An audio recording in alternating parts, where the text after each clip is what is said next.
Hello and welcome to My First Dungeon, the tabletop role-playing podcast that helps game masters learn new games and make each one better than the last. And this season, there will be no game master, there will be no facilitator, there will be no dungeon master, there will only be death.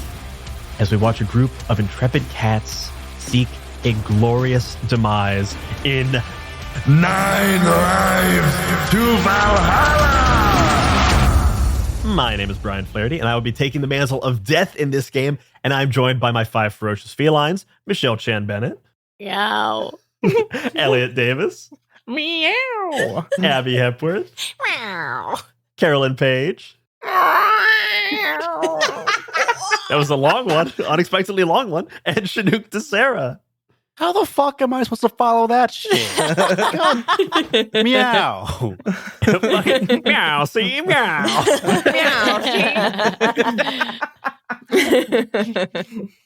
Welcome back, everybody. How's everyone feeling? You guys excited for a little bit of cat mayhem Frisky. and carnage? Frisky. So good. Yeah, I feel good. Here we go. Frisky. So good. My litter box is full and so is my heart. Yeah. Let's do it. We all took our poops in the litter box today. Yeah. to get into Everyone character. come over and poop at my house.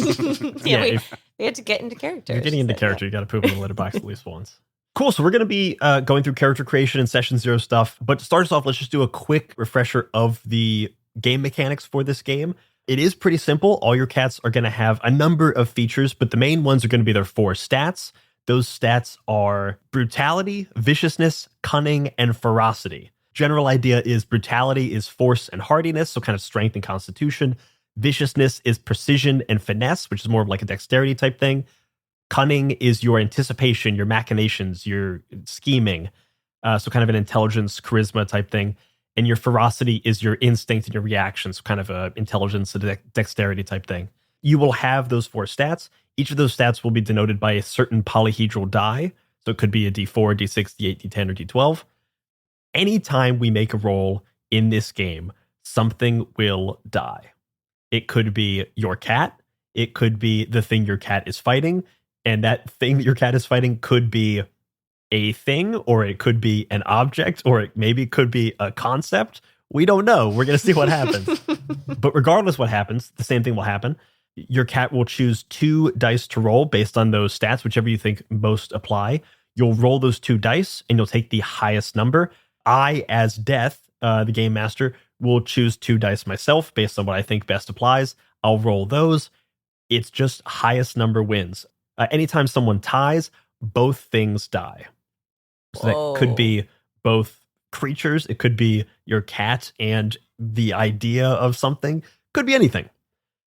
In this game, however, death is not just a looming presence. It is not just a concept, but it is in fact a character in a sense, and it is the person who will be giving you your quest. It is also a thing that if you so choose, you could choose to try and kill.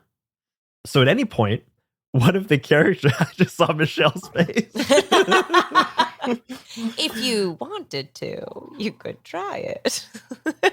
At any point in the game, if you wanted to, your cat could attempt to kill death itself. In this case, ties go to death. And what happens if Death gets killed, Brian?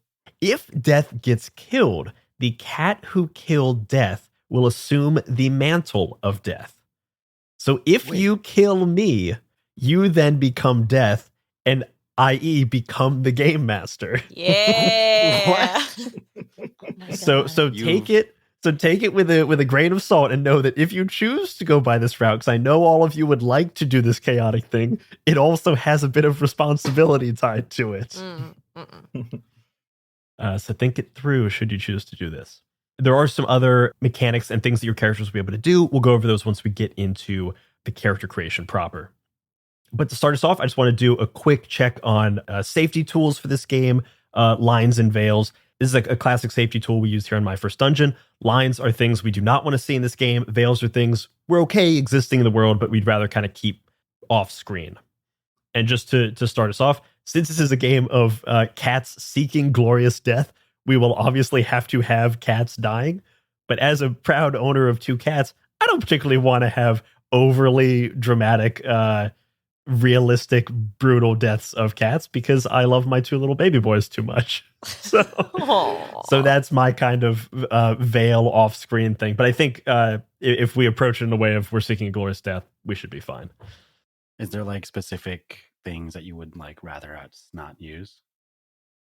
Not really. I think it if we're having cats seeking glorious death of their choosing, it's probably fine. But I think it's one of those things of like, I don't want to dwell too much on the passing of my 2 sweet baby boys.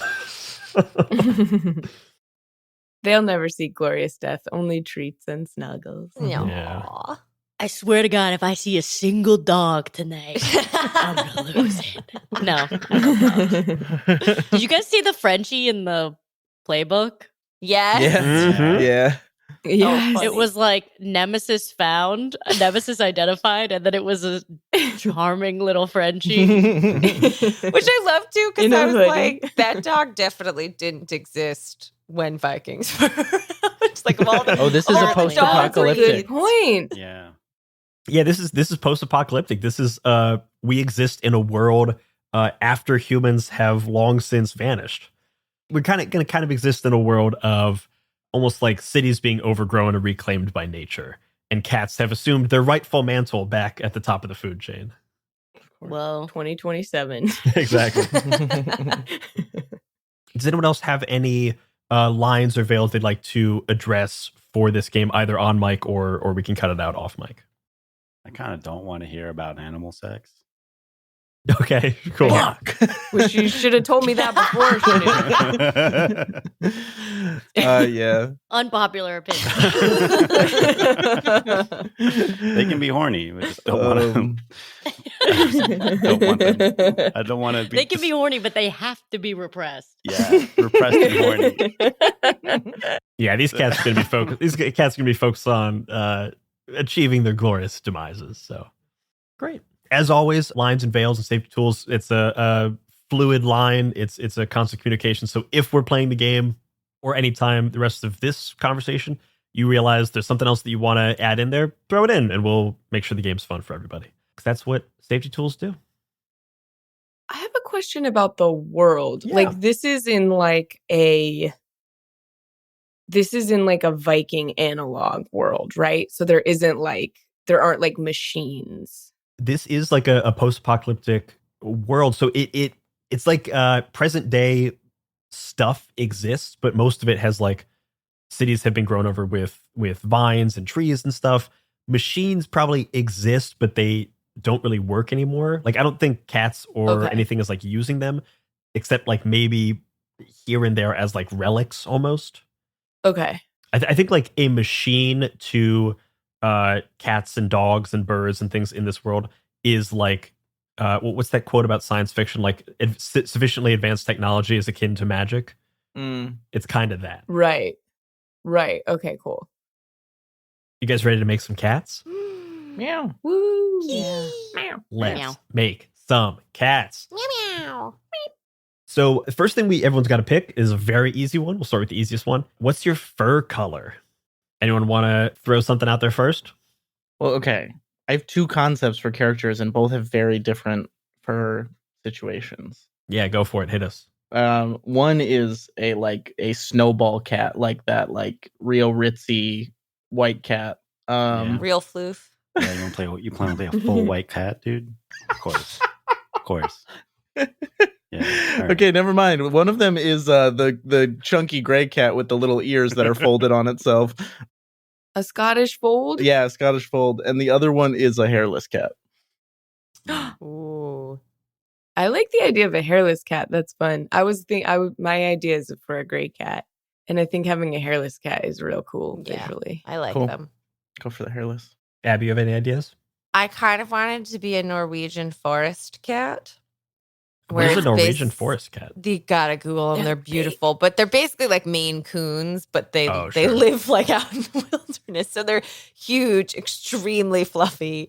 What's the kind of cat that sits on its tail when it's cold? A palace It's a palace cat. Palace. Mm. Yeah. Oh, They're I don't know if anyone's not seeing a picture of a palace cat. It's so cute. They stand on the snow and their tail curls out in front of them, and they put their paws on the tail so their little toes I beads think don't get snow cold. leopards do that too. Oh, that's very good. It's very cute. Especially, you got to watch a video of it happening. It's so cute. Yeah, I think I'm going to go Norwegian forest cat. So it's kind of like brown, gray stripe sort of a situation, but very fluffy and also quite large. Love it. Michelle, any kind of cat color calling out to you? Yeah, I'm gonna be pure Snow White. Amazing. I'm okay with that. And Chinook, what are you feeling?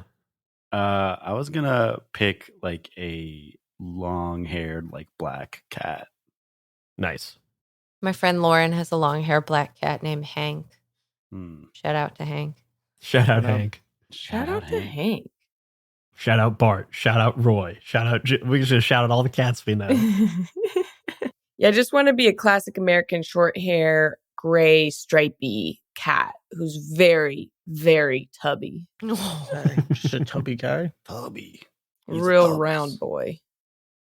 I'm deciding where we want to go next. I think just getting like a general description of your cat and also kind of considering the questions. You can choose to answer these now or you can choose to kind of answer them as we go. 2 questions that are good to ask in this game are, why did death call to you? And what did you leave behind? Because in this game, death is a figure incarnate. It is actually a person who came up to you and delivered unto you a quest. You will all start this game having met death themselves, having given you a vital quest. So does anyone have an idea of why death chose you for this mission? I do. Yeah, go for it. It kind of ties into my Panthera Pantheon. God, if that's cool, like the backstory. Can I get into that a little bit? Go for it. So I was thinking that my cat, this big, round, fat cat, is a devotee, a monk of the goddess Tigress. And he is just a creature of comfort. And he like presided over this like brewery monastery where he just like ate all day and drank and like threw rowdy parties and is just a big party guy. Just loves to like lay in the sun and roll around and chase after, little springs and stuff that they make from little curls of bark from the trees or whatever. And that he was first recognized by the goddess Tigress because no one could drink more than him. No one could eat more than him. No one laughed louder or longer. And when like brawls broke out in these glorious halls of revelry, he always won. And he would always like wrestle people to the ground and stuff. And so he's been just like chosen by this goddess, and then death sees that this is her mightiest warrior and so chooses him. And so that's what he's left behind, is this life of comfort and warmth to go out and do the bidding of death in the darkness. Love that. And you've also kind of touched on the main mechanic of how you determine your stats in this game is your favored god, which I believe you said Tigress. Yeah, that's what I was thinking. But if that's conflicts with an idea that someone else is in love with, I'm very open to changing it. So we won't assign stats just yet, but do start thinking about it as we go around. Depending on what your favorite god is, these are the 5 cat gods that rule over all of cat kind. Through devotion or mighty deeds, each cat is brought by death to fight, die, or fight again, and is overseen by one of these 5 gods. They are Pardus, which is the leopard, Onka, which is the jaguar, Tigress, which is the tiger, Leo, which is the lion, and Uncia, which is the snow leopard. Each of these different gods has a combination of 4 polyhedral die associated with them. So for instance, Tigress is 3 d6s and 1 d10. So Carolyn, you'll be able to assign those 4 dice to your 4 stats of brutality, viciousness, cunning, and ferocity as you choose. So start thinking about that now. We'll come around to that in a little bit. Does anyone else have thoughts about why death chose them and what they left behind? Yeah. Chinook, hit us up. Yeah. Pure, long, black fur, kind of scruffy. Looks like it's never been brushed or taken care of pretty well at all. And my ears are like the Scottish fold ears, kind of tiny and stubs.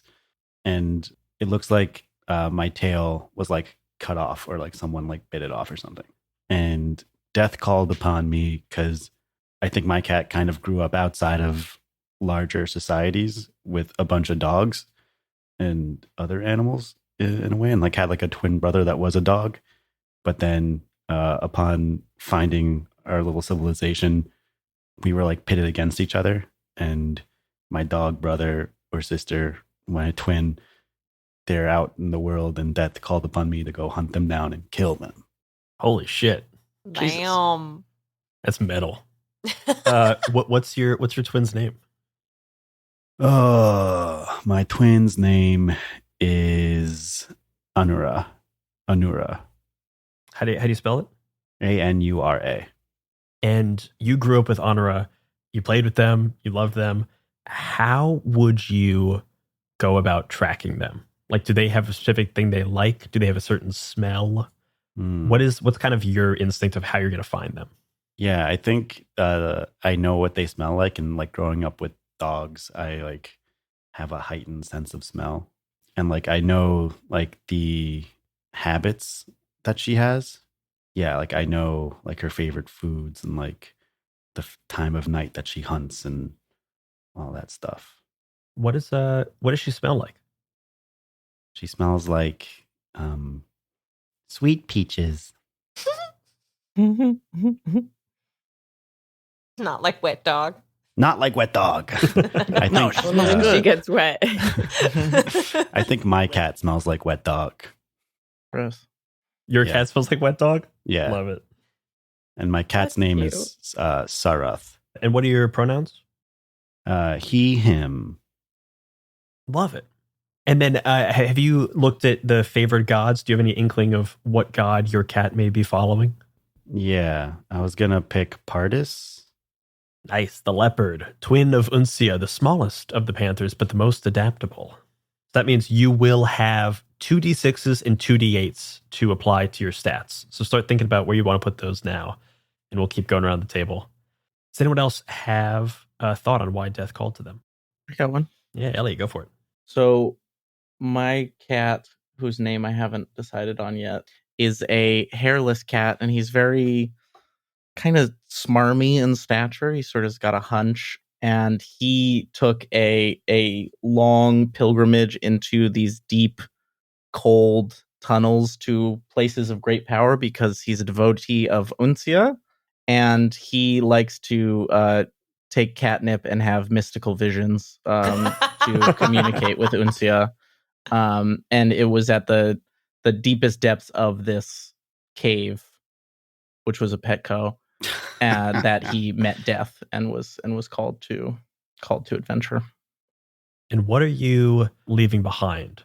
Or was this an easy call for you to make? I think it's an easy call because I think he's obsessed with learning more and more dark magics, and Oh, okay. and honestly, if anything, he was trying to get noticed by death. I think probably. And in this game, dark magics is always spelled Magicks. Yeah, because it's cool magic. Because it's cool. Yeah. It's metal magic. Metal magic. So Uncia, you will have 2d4s, a d8, and a d12. So you're going to have one mega cool dice, two little smaller dices, but I'll let you think about what you'd want for those. I know where that's going. Don't you worry. Elliot, did you have a name? I'm thinking Skunder. Skunder? Skunder. Love Yeah. it. Is that with a C or with a K? Skundr. Nice. And what Skunder's pronouns? Skunder's pronouns are he, him. I just realized that all of the gods are the Latin names for the different kinds of species that they are. Oh, clever. Yeah. Good on you. Kind of neat. Nerd. Brian, did you want us to do all 5 of the gods, or is it cool if there's repeat? It's definitely cool if there's repeats. I think repeats could be good because then kind of bonds two Bonds. characters. Mm-hmm. Michelle, did you have an idea of? Yeah, I was also going to be a devotee of Uncia. Oh, Hell yeah. Okay. What's Michelle, what's your description? Why did death call to you? Yeah, Death called to me because I'm that girl. So my cat came from whatever the equivalent in this post-apocalyptic cat society is equivalent to like aristocracy. I'm picturing her living in like a snowy like a leftover like mansion, like an abandoned mansion, Okay. and with her line, with her dynasty. She's one of many. And she, because of her affluence, is like very bored and like really highly intelligent and a little bit cruel because of that. And I think Death sensed that she was using her powers, the magic that she drew from Uncia for like dark stuff, when in reality she can go find a secret that can like bring, like there's like a famine, I think, in the town sort of around the mansion, right? And so she can actually fix that. But she kind of like is sort of chaotic neutral. So like doesn't really care. So, but she's bored. So I think that this Death is calling to her because she has the skill and needs direction. Do you say your cat's bored? Death called to them, but they're in a pretty cushy place. Do they feel? Is it just like a sense of adventure and a sense of like I gotta get out of here? That's the reason that they're leaving this place. I think she's always felt a sense of she is destined for something larger than just like sitting in the comfort of her family home, and so is pursuing this not because she has any loyalty to sort of the serfs cat that live around, but because she, at this moment in time, feels like she is meant to do something greater because she knows she's like powerful. When you left, did you leave behind like family? Like did they bless your going, or did you kind of like skulk out in the dead of night? Or? I think that they are equally detached from each other because there's so many of them and they're so cushy, and I don't think they noticed. They didn't notice? Yeah. Oh, I don't think they wow. noticed. Damn. All of them are very independent. A group of cats is called a clouder, I think. So your clouder didn't even notice. That's just a weird word. Clouder. Clouder. Say it, Michelle. Let's hear it. My clouder. Yeah.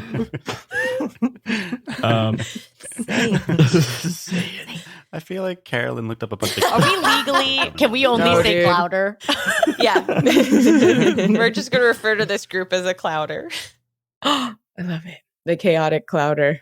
The courageous I don't know clouder. if I want to have to say clouder throughout the both episodes. Clam clouder. Clam clouder. Lamb Clouder. So Michelle, you're all white. You're a devotee of Uncia, which means you as well will have 2d4s, a d8, and a d12 to assign to those stats, which we'll do in a minute. Do you have a name for your all white? Hello Kitty. Hello Kitty. All right. All Hello, right. Kitty. Of the clouder Sanrio. How do people refer to you? Do they refer to you as Hello Kitty? If you're familiar with me, you can just call me Hello, but everybody calls me Hello Kitty. I'm one of those people that everyone calls me first and last name. I love it. Hello Kitty's pronouns she, her. Mm-hmm. And Abby, Yar. why did Death call to you? So tying into that, I think my favorite god is going to be Anka, the jaguar, who carries the moon in their mouth and is about sort of travel and exploration and leaving home. And I think that Death came to me because I have explored a lot of places and so have knowledge of like a bunch of different types of terrain or locations or have the skills to kind of figure that stuff out pretty easily. And my reputation precedes me. Like Death showed up and you're like, yeah, I was wondering when you were going to show I was like, up. yes, it's not a surprise. What's like an example of a previous quest or thing that like makes you think that you are so worthy of Death's attention? If people know one thing about me, or if cats know one thing about me, it is the story of the time that I swam across a river to get to the squishies on the other side, the treats on the other side, because I'm not afraid of swimming and getting into, and I'm big enough that like a current's not really going to take me in the same way that it would a tiny little boy. And so I think that it was, this stash of food across the river. And everyone was like, if only we could get there. And I was like, hold my milk. I'll be right back. Hold my milk. And is that a truce? Did that actually happen, or is that like a myth that's been perpetuated? It definitely happened, but everybody knows a slightly different like it's morphed depending on who tells it in the community. So there's different versions out there, but there is a true version at the base of it. Cool. So with Anka, you'll have a D4, 2 D6s, and a D12. So you got that wide stance between the D4 and the D12. Anka, of course, is the jaguar that stalks across the night sky, wandering far from Valhalla's warm halls each night with the moon in his mouth.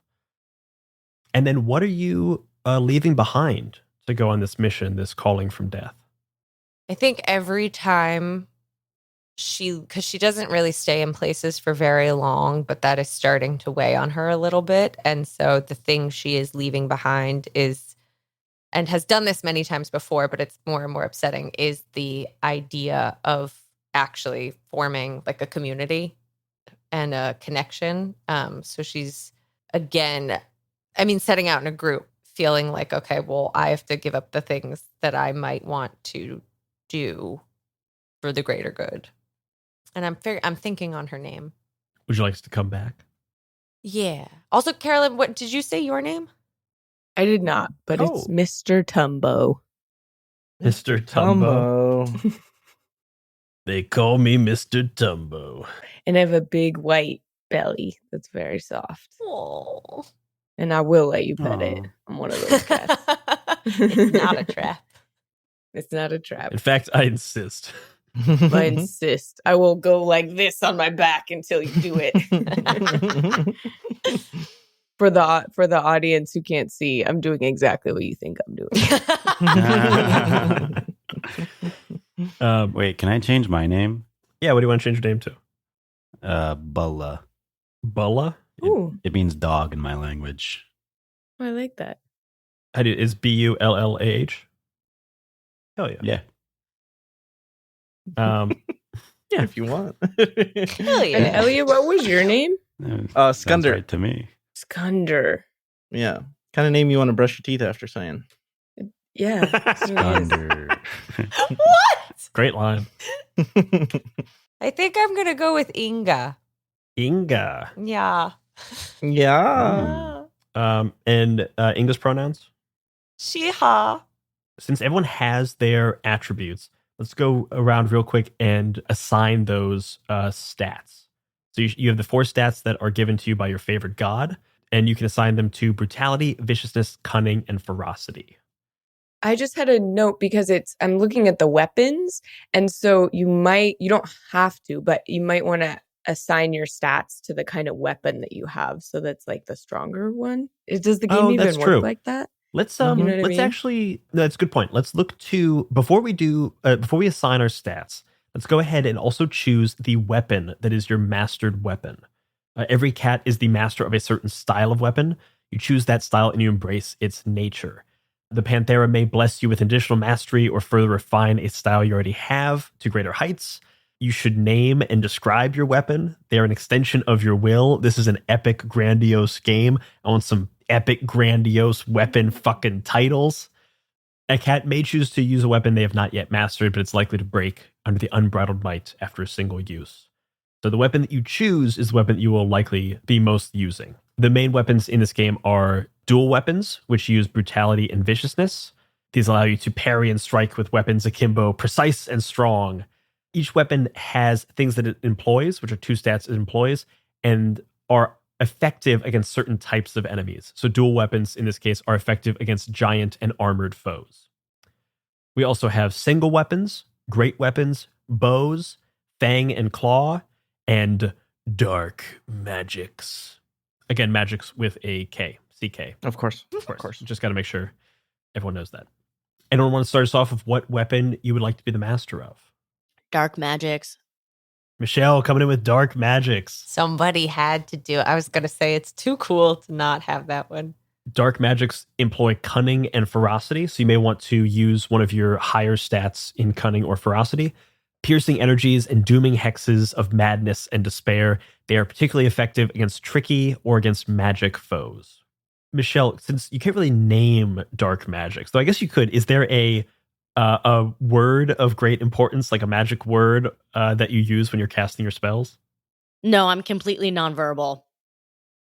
Your character is completely nonverbal? When I cast spells, I'm completely. I was going to say, this will be the second time that we've had a mute character on our audio. I was like, I can't do this again. Yeah, you just triggered a panic response in Brian. You know what? It worked. Brian It got worked so out the scared. first time It worked around. the first time. We could try it again. Okay, so to signal when I'm casting a spell, I'll show the I'll describe the expression on my face, but I'll also simply blink. And Brian, I'll go blink, blink when I want to do something. and just the process of this is a very I Dream of Genie type of move. Oh my God, yes. Yeah, but it's not cute. It's scary. But it's kind of cute. Okay. Yeah. I'm gonna make it so it's like dink dink, but then there's also gonna be like a spooky sound in the back. Love that. Anyone else have a mastered weapon? I think I'm going to go with Fang and Claw. Fang and Claw Whoa. employs viciousness and ferocity. With your big Yeah. meaty paws. Big, Um, mangy paws. Thank you. and I'm trying to think of, because I feel like if it's Fang and Claw, that she should have some kind of like a what's the word I'm looking for? Where it's Like like a catchphrase. no, where it's like I was gonna say like a Kamehameha type Knuckle thing. tattoos? no, where it's like it'd be like Inga the Brave or like Inga the. I can't think of any. Oh, like Inga has a Gargantuan? moniker. Like some kind of honorific. Yeah, The daunting? something like that. The Dauntless. Dauntless? Dauntless. Inga the water bound. Inga the river Inga the unsinkable? crosser. I kind of love Inga the Unsinkable. Into the buoyant. Like you're a ship. Yeah. Okay. I've decided I'm gonna do Inga the Unsinkable. So you'll be employing Fang and Claw, which use viciousness and ferocity. They are effective against armored and magic foes. Something to keep in mind. Anyone else? Weapon of choice? I'm gonna do a great axe. I'm gonna have the great weapon, and it's gonna be a big axe Hell yeah. with like 2 axe heads on the end on the Mm-hmm. Like a real classic great axe. classic great axe. Great weapons employ brutality and ferocity. The crushing weight of a mighty weapon driving foes in twain. Would love driving foes in twain. I love the word Mm. twain. I love things being cleft in twain. What a great fucking phrase. Robin's arrow in twain. I'm gonna assign my D10 to brutality, and the rest are D6s. Because Hell yeah. brutality is force, vigor, hardiness, and obstinance. And I think my guy's real hardy. Perfect. He's a real chonko. Your weapon will be effective against giant and magic foes. Do you have a name for your weapon, or perhaps a title for your weapon? Ooh. I always find that for like great epic weapon names, it's good of having like the name, comma, the blank axe or something. Mm. So like I Hefty, the blood Yeah. axe or something. I don't know. Oh, that's cool. Hefty. I was thinking blood drinker because Blood I'm drinker. from a Not blood lapper. winery. No, blood drinker. Blood drinker.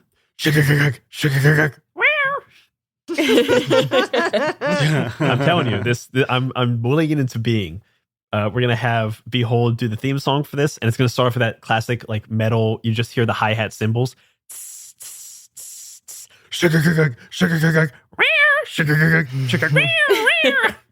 Bart will 100% sing those cues. A lot of love it. meows in He's the a theme loud song. boy. lot of meows. If I've got my druthers. A loud boy. Who's left? Chinook and Elliot. Either of you have a weapon of choice? Yeah, I'm also doing dark magics. Nice. So again, cunning and ferocity, effective against tricky and magic foes. Yeah. What is that? Yeah. What do your dark magics look like? I think that I carry a rat skull that I talk to and that I cast all my spells out of. Rat skull is your arcane Ooh. focus. Yeah, What do you call the rat skull? Roderick. Of course. You Awesome. have all this locked and loaded. I don't know why I asked, honestly. It was obviously. Yeah, Roger. what do you mean? Yeah. You got to ask. Yeah. And I guess actually this is fun because both you and Michelle, both dark magics, both followers of Uncia. What do you think of Hello Kitty's magics and castings? Do you like appreciate them? Do you think they're good, or are you like, this is an amateur? I don't know. I think Skunder feels like Hello Kitty's not willing to get her paws dirty to do the real dark magics. Gotten too cushy up there in the mansion. Wow. Class warfare. Yeah. And Hello Kitty, what do you think about Skunder's rat skull for casting magic? I think that if you have to use a tool or get high to cast magic, you're not really that powerful. You're not really that good at magic. That is Skunder to a T. He is just always eating catnip or snorting it. He's getting catnip in him however he can. And then talking to a rat skull. Whatever orifice is open to him, he's using. Love that. Yeah, you have innate talent. Skunder has devoted himself to darkness. This is real sorcerer versus wizard type shit. Yeah, definitely. More like sorcerer versus warlock. Honestly. Sorcerer versus warlock, sure. Yeah. And Chinook, what are you feeling? I was gonna do the dual weapons. Hell yeah. Dual weapons. What kind of weapons? I was gonna do, if you'll allow it, I was gonna pick Urumis. Urumi. They're like these whip sword things. They look sick, dude. Like Volo and Soul Calibur. It's so funny because I would describe it as a cat's tail whip, but with knives. It looks like a cat toy. It looks like a straight up cat toy. It does. Oh my God. Sick. That's hard. Fucking cool as hell. We're giving the people so much stuff to Google. It's great. Yeah, my Google that Yeah, shit. that's Google my fine. fucking culture, you dweebs. Put this in an Assassin's Creed, gang. Come on. What are we doing? Yeah. Yeah, you can absolutely have dual Uramis. It'll be very fun. Urumis. Urumis, excuse me. They employ brutality and viciousness. Come on, pretty mommy. So vicious. That's Chinook's culture. Parrot head. Island living. So dual weapons employ brutality and viciousness. They are effective against giant and armored foes. So something to keep in mind. And do these dual weapons have a name? Urumi Arami, and you have to sing it like that. One's just the name of the weapon. Yeah. Yeah, okay. Urumi Arami and Arami. Rumor tells of the secret third. Come on, pretty mommy. That's good. Now you've got your quest. You're going to be like, what is it, Zoro in One Piece? We have the third sword in your mouth. Yeah.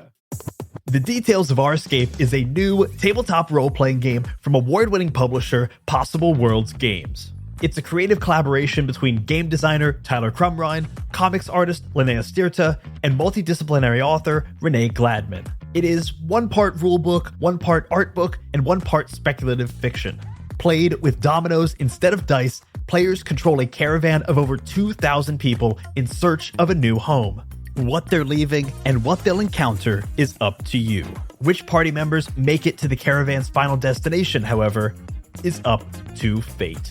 The Details of Our Escape is crowdfunding on Kickstarter February 5th through February 29th. Backers during the campaign's first week will receive a $5 discount on print copies of the game.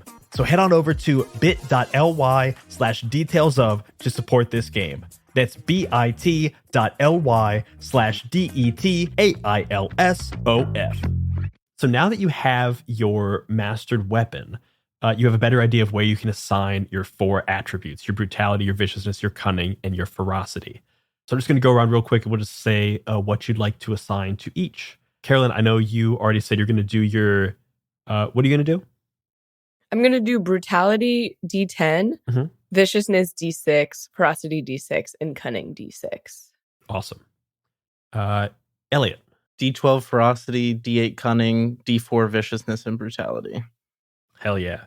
Schnook. D8 brutality, D8 viciousness, D6 cunning, D6 ferocity. Nice. Michelle. Hello Kitty. I don't want to just do the same as Elliot. You could flip-flop cunning and ferocity. I figured you would. That's why I went, honestly, the way I did. Really? I figured you would be a bit more cunning. Why? I'm just kidding. Because of... Because of your character. Is that the Hello Kitty voice? Why would you say that? No, I'm nonverbal. Okay, yeah, I think but I actually, yeah, sure. Let's do that. So D4 brutality, D4 viciousness, D12 cunning, D8 ferocity. Love it. And Abby. I'm going to do D4 brutality, D6 viciousness, D6 cunning, and D12 ferocity. Hell yes. Great. So we have a lot of the character creation already done with that. In the game proper, there's only one more thing you'd have to do, which is choose your blessing of Valhalla.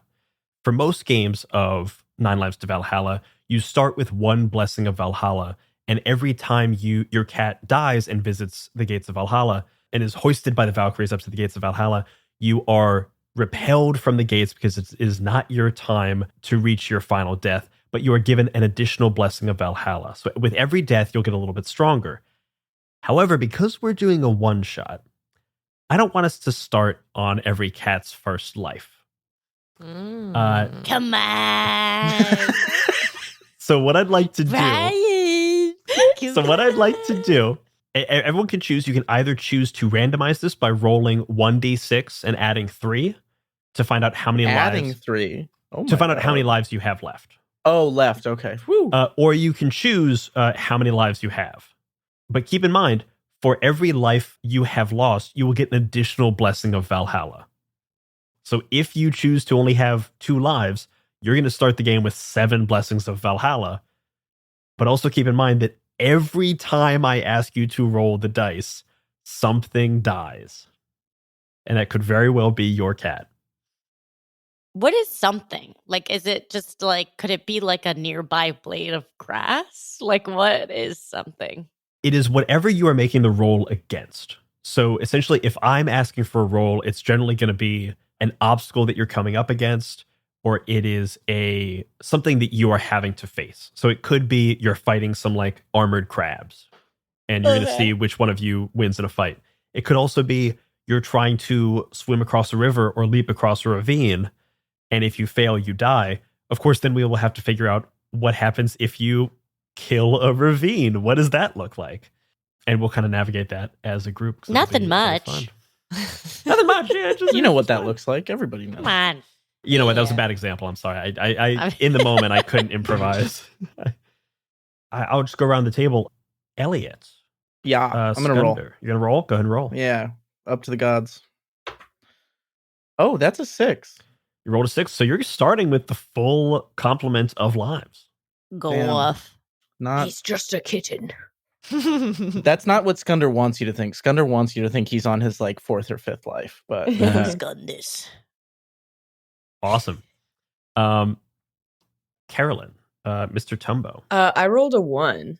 You rolled a 1. So 1 plus 3 is 4. Is 4. Famously. Whoa. Famously.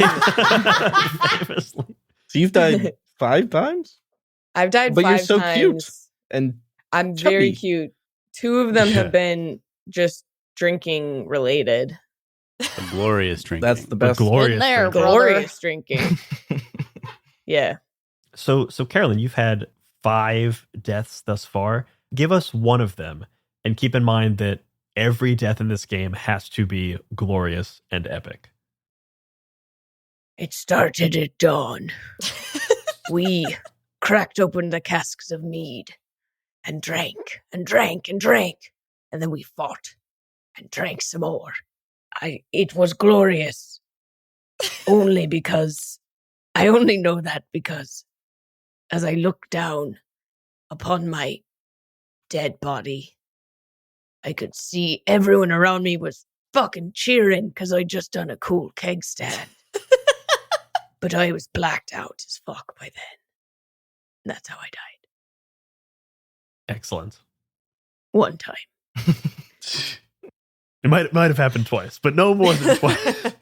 It did happen again, but that's a tale for another time. I didn't intend this to be so piratey. I'll work on it in between sessions. Gar. Chinook, Bulla, do you want to choose your deaths or do you want to roll for it? I rolled a freaking 2. 2 plus 3, famously 5. So you've lost 4 lives. Tell us one of the glorious deaths you have so far felt. Well, this one time, I was tracking my sister to murder her gloriously, and turned out it was a little trappy that they set for me. She knew I was coming. She smelled the wet dog from a mile away. And I was then being chased by a ravenous pack of what could only be described as large cannibal wolves. And they chased me down to the cliff edge. And then I made a last stand where I killed 4 of 5 of them before slipping and falling off the cliff, where the wolf then jumped after me. And what killed me wasn't the fall, but it was murdering the wolf in midair as I fell. This is very my girlfriend goes to another school. That's how I died. We're just supposed to believe this.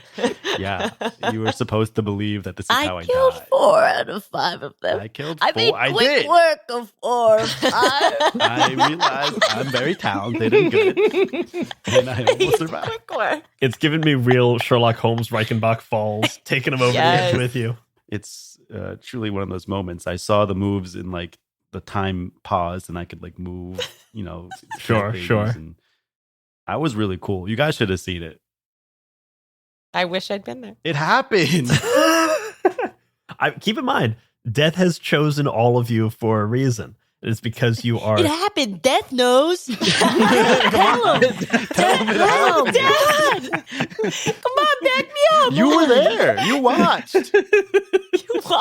Resummon that dog spirit. They can tell it too. Fucking amazing. Yeah. In this game, we assume not just competence, but indeed excellence. Guys, I'm excellent. Yes, sweetie. Michelle, Hello Kitty. How many lives do you have left? Let's see. I rolled a 5. Hell yeah. Yeah. So 5 plus 3 famously is 8. So you've only lost 1 life, and you've lost it gloriously. How did you lose your 1 life? I murdered I was experimenting with my spells. And it horrifying. That voice is horrifying. And it went horribly wrong. What were you trying to do with the spell, and what ended up happening? I was trying to mute one of my siblings. Jesus Christ. Oh my god. And what happened? And what ended up happening? And instead, I created a large mushroom cloud of ultraviolet energy. Were you the only casualty, or were there other casualties? No. Sounds like you're lying. Yes or no question. I wasn't the only casualty, but no one had their final death. Oh, okay. So Then it's fine. okay. Then No it's harm, okay. no foul. It's like Doctor Who regenerations. As long as it's not the last regeneration, it's cool. It's all groovy. Is your sibling mute now? Sadly, no. Very annoying. Hello Kitty's terrifying. They talk like this. I'm your brother. Oh, I'm the cat, and this is how I talk. I'm your brother. I'm a cat. Breakfast. Hello Kitty is giving me real Yzma after she gets transformed into a cat vibes. Yeah. Yeah. Perfect. Mhm. I love it. Last but not least, Abby. Inga. Inga also rolled a 1. Inga She's has been only around the been block. dying. 4 lives left. Yeah. Inga's the most intimidating to me. She's glad to hear that. Because like Norwegians are like, they're really cool looking, but they're not like, and they're cute and pretty, but they're not like a cute like kitty. They look like monsters in a cool way. I was gonna say they look like they're intense kitties. So, Inga, what was one of your most epic deaths up till now? Inga was traveling up a very snowy mountain, trying to reach the peak of the mountain, and in a snowstorm came upon a snow leopard who was guarding the top and said, "No, you can't come up here. This isn't your thing." And Inga faced down the snow leopard in an epic battle to the death. And did you take the snow leopard with you in your glorious death? No, I Mm. think Inga lost, but it was one of those things where like it was a really epic and glorious, as you know, as the theme battle, where it came down to the end of it was like, this is clearly going to be the final blow. And it was before the snow leopard finished the job, it was a look of shared like respect of you. This wasn't easy. You gave me quite the fight, but it's not your time to go to the top of this mountain. Love it. One thing that there's still 2 things we have to do. We have to choose our blessings of Valhalla. And we also have to have each of you choose your hated nemesis Mm. and also decide what they're known for. And Abby, Inga, I'm curious, is your hated nemesis this snow leopard or is it something else? It's actually something else. I think the snow leopard, it was like a mutual respect of like, all right, this is your territory. And when you deem me worthy of going up here, I can come up there.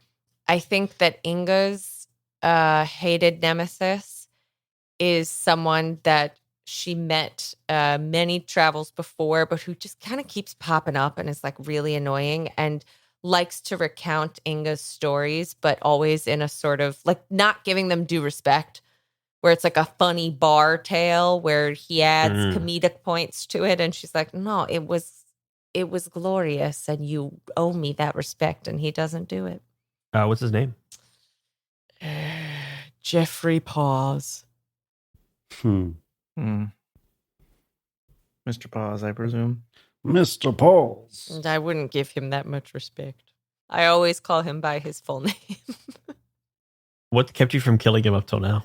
Every time we've actually physically been in the same space together, it was the kind of thing where Inga felt it wasn't like an honorable enough that like she didn't want to just cut it short. It's like, no, you've disrespected me, so I want this to be a thing. Like she's putting too much on it.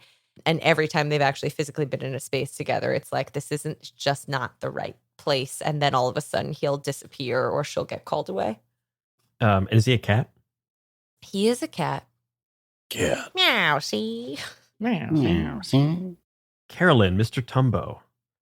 Who is your hated nemesis? Mr. Tumbo in the house.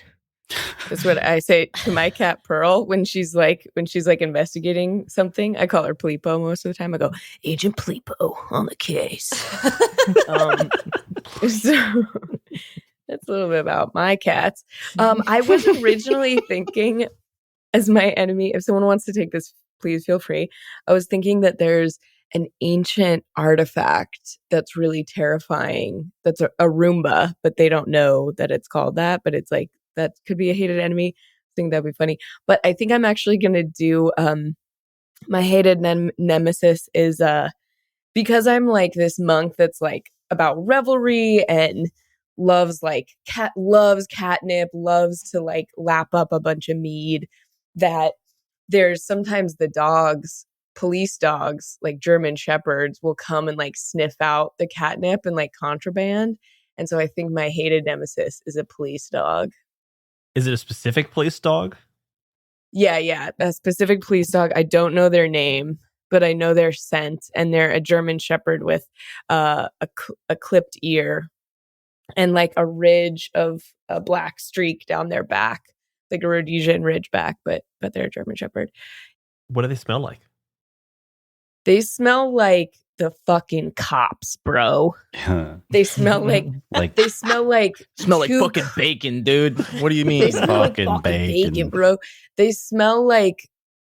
First of all, we all know dogs are dirty. They'll roll in their own poop. They'll roll in dead animals, and cats are very clean. Like, I love to party, but I always keep it clean. And so I think they smell like a dead raccoon because they like to roll in them. Damn. Gross. Yeah. Oh, and this is a note, but all of the times that I've died have been at dawn. Always die at Every dawn. time I've died, it's been Very right as the spicy. sun comes up. Yeah, it's pretty glorious. Yeah, it's pretty glorious. It's pretty It's glorious. pretty glorious. Mr. Tumbo on the case. Skunder, Elliot. Skunder. Skunder. Skunder. I hope Skunder says his name like that all the time. Skunder. He's like a Pokemon. Skund. No, Skunder's nemesis, bet you didn't see this coming, is Roderick, the headless English rat, who survived after Skunder took his head, That's so badass. and continues to haunt him. So when he's speaking to the head, he's speaking to the still alive headless mouse that is like essentially just all the time telling him that he's going to kill him. I love it. It's super fucked up, man. Oh my god, it's kind of like God of War Ragnarok. Yeah, except in, well, yeah, it's exactly like that. I was going to say except in reverse, but I have the head, not the body. So yeah, exactly like that. That's so fucked up. I love it. Hello Kitty, Michelle. Who's your hated nemesis? My hated nemesis is a bunny named Melody. What did Melody do to cross you? Melody is just comes from like a rival aristocratic family and is like equally powerful to me. And I just want to be the baddest bitch. And Melody also wants to be the baddest bitch. Mm. Did you go to parties together, like as kids? Was it like were you friends? Yeah. I wouldn't say friends, probably contemporaries, Contemporaries. rivals consistently. Does she also use dark magics? Mm-hmm. But she's even quieter when she does hers. I was gonna say, how does she cast her magic? She blinks once. It's only one blink, not two No, blinks. she wiggles her nose. She's a rabbit. Ah, there you go. That's so good. That's cute. Duh. I want this to be real. It is. It is real. It's in our I it's like in our these imagination. animals. That's not It's real. as real as That's we fucking want it to bullshit. be. And Chinook, Bulla. My hated nemesis is a cricket named Ethel. I love it. But how did Ethel cross you? Ethel is the one that like made the wild society of dogs and cats turn against each other and whispers into my sister's ear and is the reason that they have betrayed me and like is the reason why I'm hunting them down for death. And they've also found a way to steal the lives of cats. So my sister's died multiple times, but Ethel somehow is able to take lives from cats to give them to her, including 2 of my own. Ooh. Whoa. What the heck? Chinook, how do you- Ethel?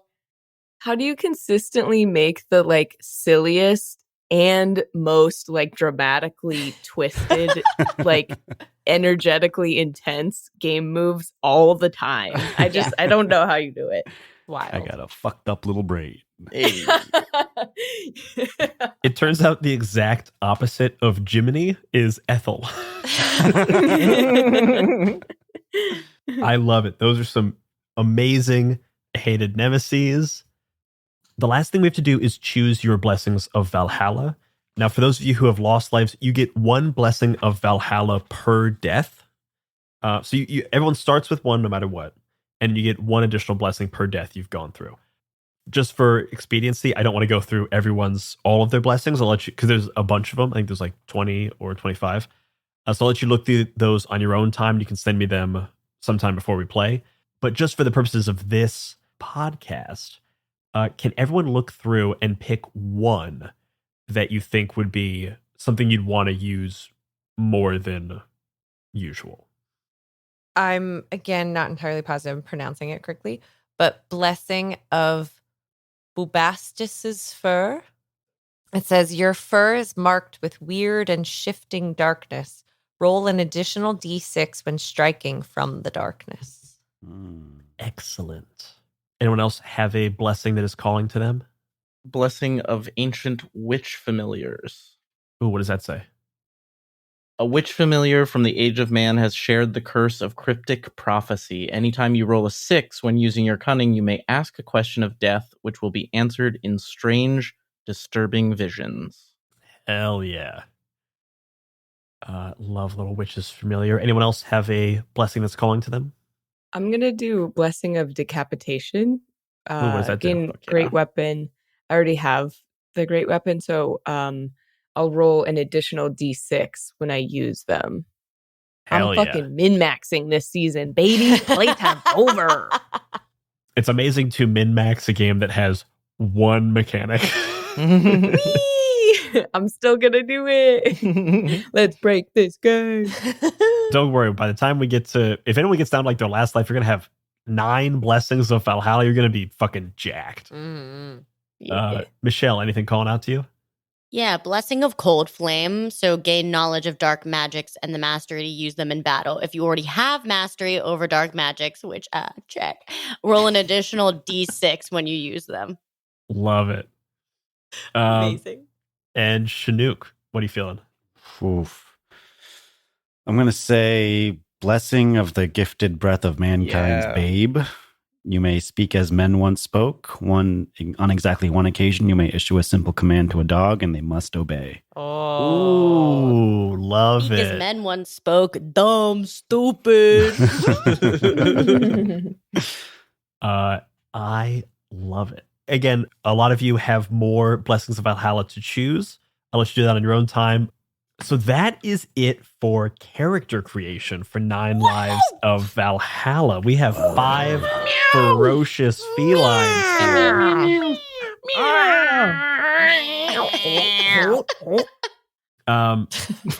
that a hairball? Everyone sounds feral. Can I get a meow meow? Meow, meow, meow. Not as good as before, but you know.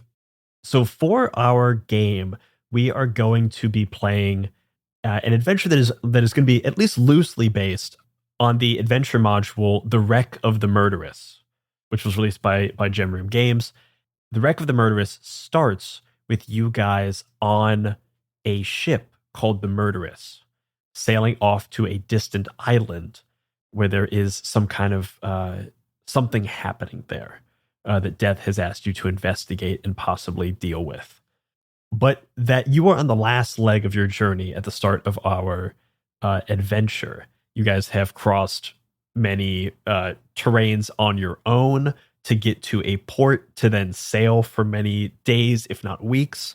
So you've had a lot of time to get to know each other. I want to go around the table and from each of you, everyone choose one person you've had a really great moment with and tell me what that was, and one person who you had like not a great moment with or like a point of contention. Let's start with Mr. Tumbo. Okay, I think I've really enjoyed just the largesse, just like the bigness and like the wild stories, and kind of see someone who's maybe died as many times as I have in Inga. And I think like, while maybe the younger cats are like sleeping, we like sit out and like share a cup of like warm mead on the prow of the ship and like tell glorious tales of old. So I feel like that's been a fun time. And then I feel like watching Hello Kitty like practice the dark magics and stuff has been like, we've maybe like clashed because I'm kind of like, loosen up, like have you have a drink, drink some mouse blood or whatever. Calm down. And she's like, no, I have to practice like my magics a little bit. And so maybe we've like, I think I've kind of always lived in like a more rough and tumble, like community way. And she's like from this aristocracy that I don't quite connect with. If that's cool with you, Michelle. And also the vintage of mouse blood that you're drinking. I mean, come on. Mouse blood with fish? Come on. You don't mix red with fish. Come on. You don't mix Yeah, red with you have mouse fish. piss with fish. Exactly. Yeah. Yummy. So, Elliot, Skunder, Mm. what is a positive relationship you have, and what's a point of contention with another of your feline crewmates?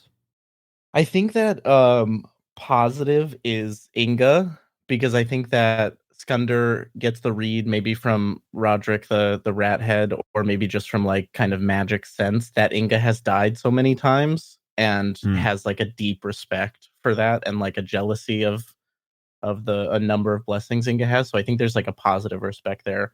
And then I think negative is maybe Mr. Tumbo, because there is a cuteness to Mr. Tumbo that Skunder resents as a very yucky cat. All right. Love that. Bulla, what is a connection you've made with someone that's positive, and what's a point of contention you've had with another member of the crew? I think, and this is cool with Elliot and Michelle, I think Bulla really likes Hello Kitty because he doesn't understand that they're doing dark magic because they are nonverbal. And so is like, this is just a really like sweet, nice cat friend that we brought along, and I have to like protect them, even though they're very capable of like doing everything themselves. And then I'm terrified of Skunder because he talks to a rat skull and magic comes out of it. Yeah, that's fair. And I'm like, yeah, I don't think I even call Skunder by his real name. I'm like, sorceress, get out of here. And I like kind of just follow. I'm like very, yeah, I enjoy Hello Kitty and think they're like the smartest, funnest person. If that's cool with you too. Oh, that's great. Yeah, I love pissed. that. Yes, I love to be loved. Hello Kitty, Michelle. I think that Hello Kitty gave Inga a makeover one time. Brushed out the kinks in her fur. And I don't know if they were in a market, like bought her something because she thought she would look good. And they like bonded. Because they're kind of like the two girls in the gang. And then I think she's got a mad beef with Big Skundus over there. Because he just like repulses her, and she thinks that he's inferior because he has to use his like the rat skull and like gets high all the time, and she thinks that he lacks focus and discipline and like isn't serious about magic in the way that she is. And she thinks that he has potential, but he doesn't have like the right constitution or like discipline or anything. Love the contention between the magic users. She's like, you have adult ADHD, and I don't have time for it. Also, this rat Get skull. it together. This rat skull is a deliberate affectation. You don't need it for magic You casting. don't need it. It's a crutch. It's only holding you back. It's crutch. Inga, Abby. It's so funny because I feel like I was going to say a lot of these, like the relations to Inga, like I had similar ideas of, I think that Inga doesn't like to admit that she has a lot of pride. Like that's 100% the deadly sin she's most guilty of. And so, getting her fur like kind of done up and looking cute, she's like, I don't like that I love this. But she does. And like swapping war stories and loves that like Mr. Tumbo, similarly like telling stories in bars and all of those things. I think that Inga is skeptical of Bulla because you grew up with dogs and that you say that you're hunting down your twin, but I don't feel completely sure of your motivations and am nervous that you're not that you may turn on us in favor of. I don't yeah. Ooh. Yeah. I Well, think now I just that- might. Now I just might. You just might. Meow, I just I might. think Inga's Meow, I just a just little might. wary of fully putting faith in you. Mm. Am I aware of? Are you vocal about that, or is it just you keep it to yourself? I think it's a thing where Inga is a little bit reserved. So you're kind of a little like, it's the thing where you're like, are you quiet or are you mad at me? Right. Like, so Oh how's my your God. day? she's a little That's bit my nightmare. hard for you to read. Yeah. Okay. Cool. And actually, Bulla, I had a question I just thought of. Since you were like raised with dogs, do you have any like dog-like affectations? Oh, big time. I'm very friendly, maybe a little annoying, and needs a lot of attention. Love it. So just the last thing we'll do is wishes for the game. So just anything that you can think of that you like. We're playing a game of Viking cats seeking glorious death. What is the thing you most want to see in this game? What's like the experience you want to have? It would be the highlight of that thing. And anyone feel free to Ooh. jump in. Caroline, go ahead.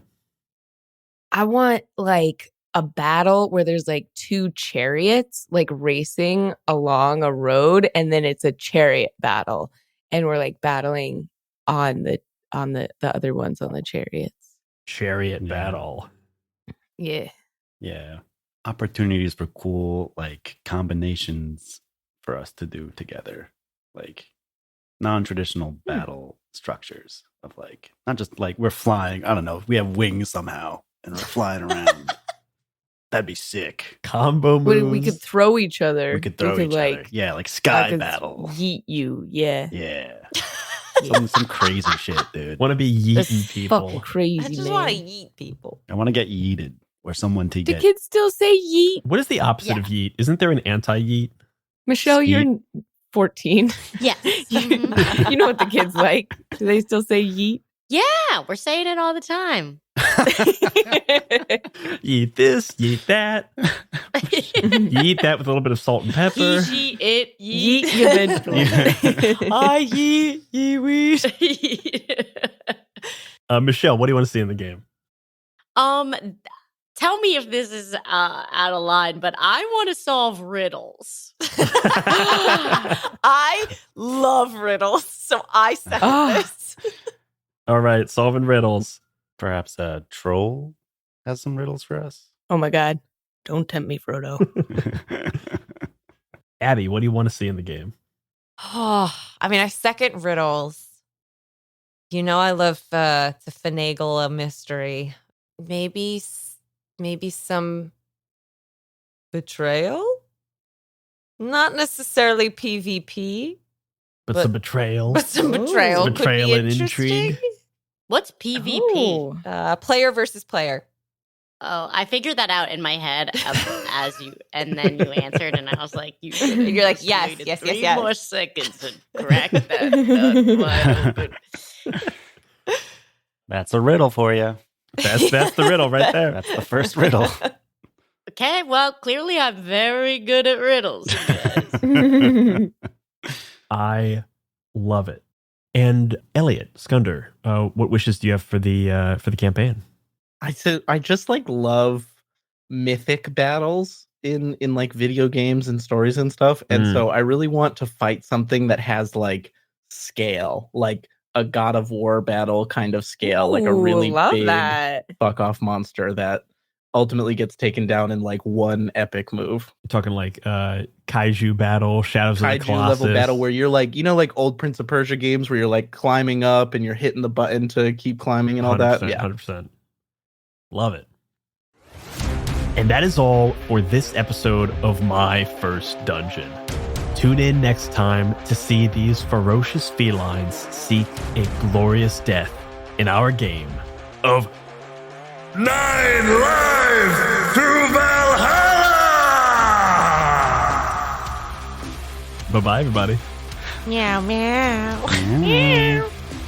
Yeah. Woof. Woof! What's that wolf doing in there? Get that wolf out of here.